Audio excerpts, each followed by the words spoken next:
new traditions, child. I'm going back. This is our journey. We're healing together. Hi, everybody, and welcome back to another episode of Here Together, Healing Together. I'm Lauren Boone. I'm Glenda Boone. And we appreciate all of the engagement we've been receiving on our videos. Thank you so much. We want to talk today about, well, first, let me just say this. If this is your first time watching Here Together, Healing Together, this is a mother-daughter series on navigating adult children and parent relationships. Today, we're talking particularly about dealing with feelings of estrangement during the holiday season. So, we're about to begin the holiday season with Thanksgiving and Christmas and the New Year, and a lot of emotions can come up with that. And so we are going to talk about, how we've been able to do it over the last, oh my God, how many years? 7. This will be 7. 7 years. 7 years of dealing with being an estranged family. So, I guess let's just talk about it.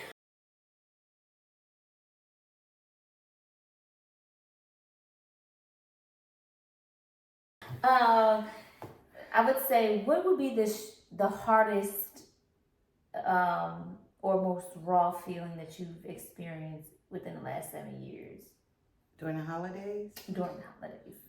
Is a missing piece. Mm-hmm. There's always, even though you have joy and you have people that are around you that love you, there comes a moment during that holiday where you really feel the loss. Mm-hmm. And it's just a missing. It's like something's just profoundly missing. And the first few years was very difficult for me. But as the years went on, I started to fill it with other things and recognize when the feeling came. I would recognize the feeling, but then I wouldn't stay there. I can't, because it's a choice.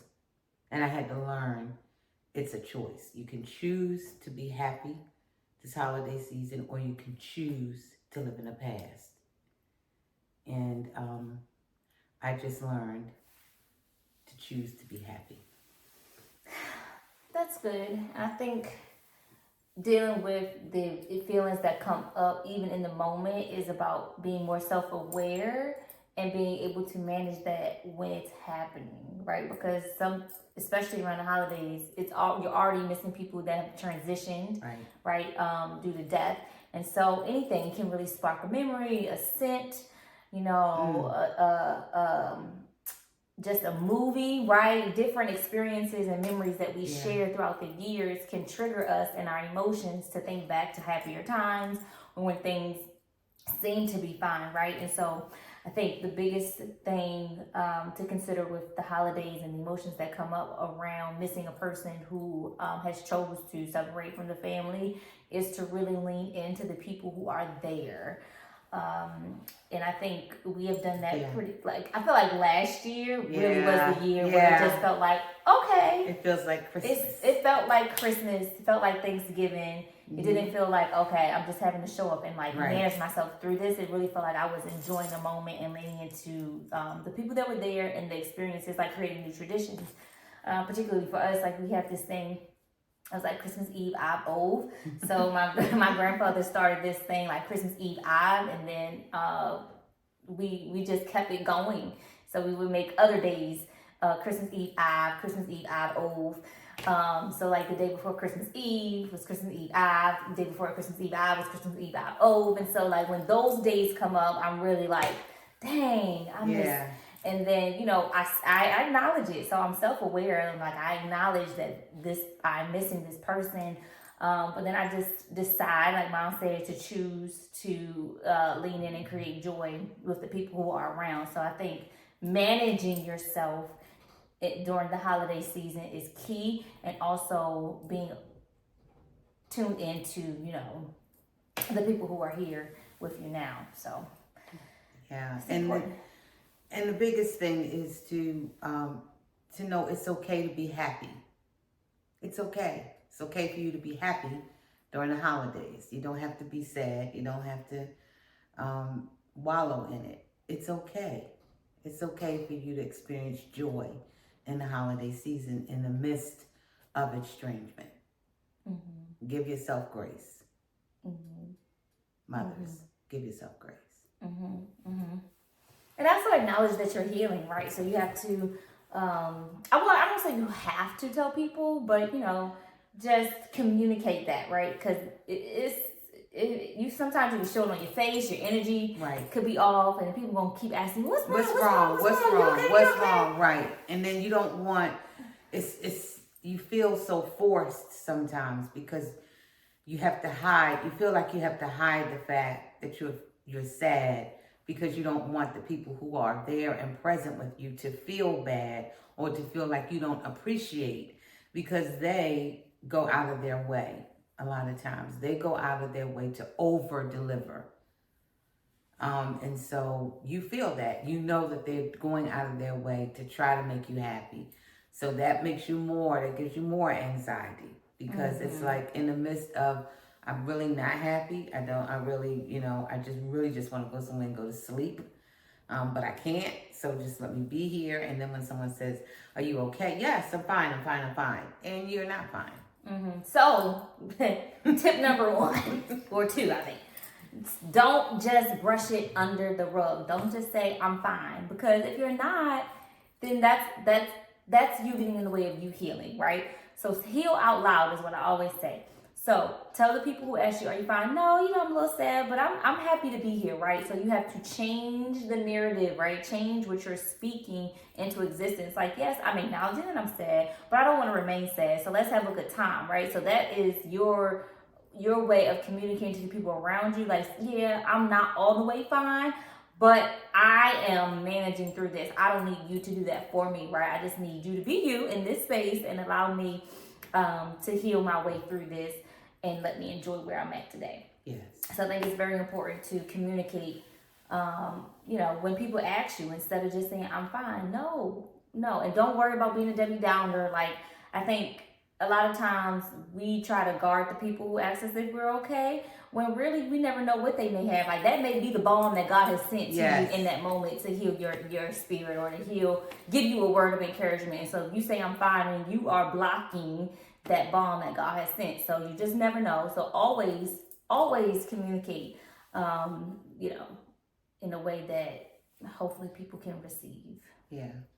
And then for me, I learned to do things in honor of my estranged child. So things that I knew that we like to do together, I still do those things in honor of. And that feeling, because those are things we did together that make me happy. So as I'm doing them, although I miss them, it brings me some joy. Mm-hmm. Mm-hmm. I've just started new traditions, child. I'm going back. So, well, hopefully you're the mom has been decorating. I have, yes. She's been decorating. I have been decorating, and yeah, I'm kind of liking it too, y'all. Mm-hmm. I'm kind of enjoying it, and that's something new for me, because I never, I'm not a Martha Stewart or anything like that. That's just not in my DNA at all. You'll find me somewhere with a phone to my ear or at a computer. So I am doing some new things, yeah, and I'm enjoying it. Mm-hmm. That's awesome. So what advice would you give to a parent who this is their first year, not either being estranged from their child or family member, or in a very weird space? So they're not yet estranged, but they may be in a weird space. First, acknowledge your feelings. Don't hold them in. Like Lauren said, acknowledge them. Get somewhere, because you're gonna feel overwhelmed. Like you just want to go run someplace and hide. Acknowledge. Get some place quiet to yourself so you can acknowledge it. Let it process what you're feeling. As you're feeling something going in negative, say something positive going out to yourself. So that as the negative is coming in, you're putting out something positive. And then give yourself 20, 30 minutes of that, and then brush yourself off and make yourself. Just make yourself be around people. So do not be alone, because that will make you feel even worse. So acknowledge, give yourself time to acknowledge it, not all day, not all night, not the whole Christmas. Give yourself 30, 40 minutes max. Set a timer if you need to. And get it all out, and then make yourself. Pre-plan your day, okay? Pre-plan it so that you know that I'm going to be doing this. And if you don't have anywhere to go, date yourself that day. Go to the movies, go somewhere, but get out of your, do not be alone. Do not be alone. And you will find comfort in the company of others. But most important is to acknowledge your feelings. Get somewhere by yourself and acknowledge your feelings. Because if you don't, you're going to acknowledge them on somebody else. Especially if you go to your aunt house and Pookie there and they get on your nerves. It's just going to come out on them. Trust me, I've done that on many Thanksgiving occasions. Yes. And then I would say for a child and sibling of a parent who may be estranged from their child, it is not your responsibility as the child that is there and present to make the parent feel any way different, right? It's just not your responsibility. It is your responsibility to be you and to enjoy the moment that you have with your parent. It is not to soothe them in a way, right? I know I tried that many times, and then I had to realize that, oh, I'm falling into a role that I'm not supposed to do. Like, this is not what I'm not doing this anymore. So make sure that you two are moving forward and you acknowledge, that your parents may be hurting, but that they don't need you to be their doctor. They need you to just be their child, their daughter, their son, and be who you are, who you've always been. Because if not, you'll try to be everything to everybody, and you gonna be burnt out, and you gonna feel like, well, I can't. Why are you not happy? Because their other child is not there, and that has nothing to do with you. That is something that is opposite. It's not opposite, but it has nothing to do with you, right? I mean, it impacts you, but it's not your duty to make them feel better. Because at the end of the day, you can't replace somebody. You are who you are. Right. So, Right. Nor does your parent want you, because they already are carrying a burden. They're already trying to put on a show that they're okay, and they feel like they have to do it for you. So that's bringing more anxiety to them. So I think that if they know that you're okay with, you have their blessing to be sad for a minute, not the whole day, but you have the space and the blessing to be sad, and then come back into the fold with them. Very good. Very, very good. Yeah. So, you guys, I think that wraps up this episode. Unless you have anything else you want to say or ask, or I just would like to. I would like to share with. I speak from a mother's perspective, and Lauren often comes from the adult child perspective. And I just want to say to mothers that it's okay to tell us how you feel in the comments. It's no judgment.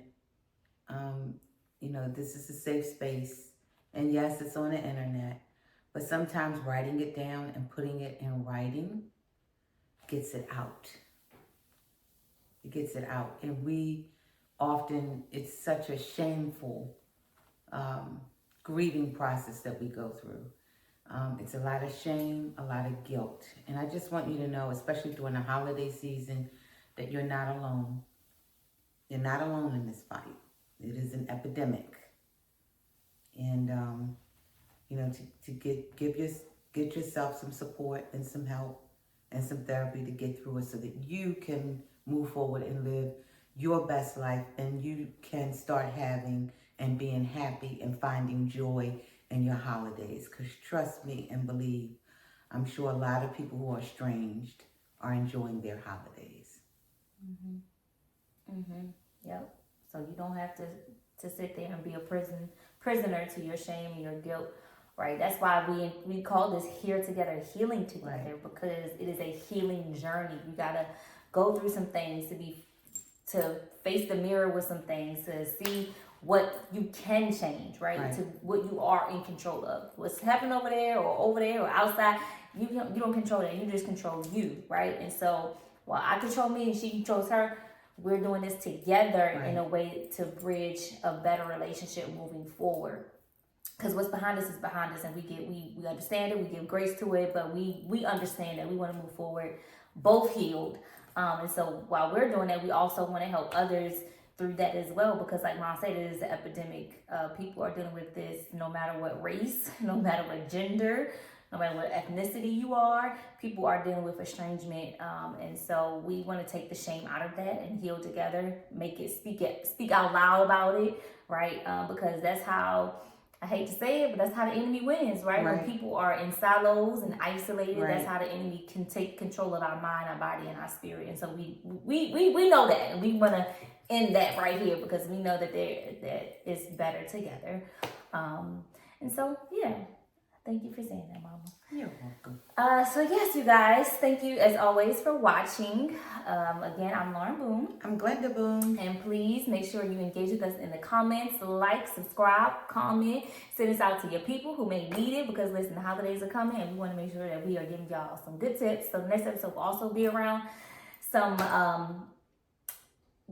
larger family dynamics. So stay tuned for that, and let us know what you would like to hear, or what you may be struggling with that we may give some perspective to. So until next time, bye. Bye. We're healing together.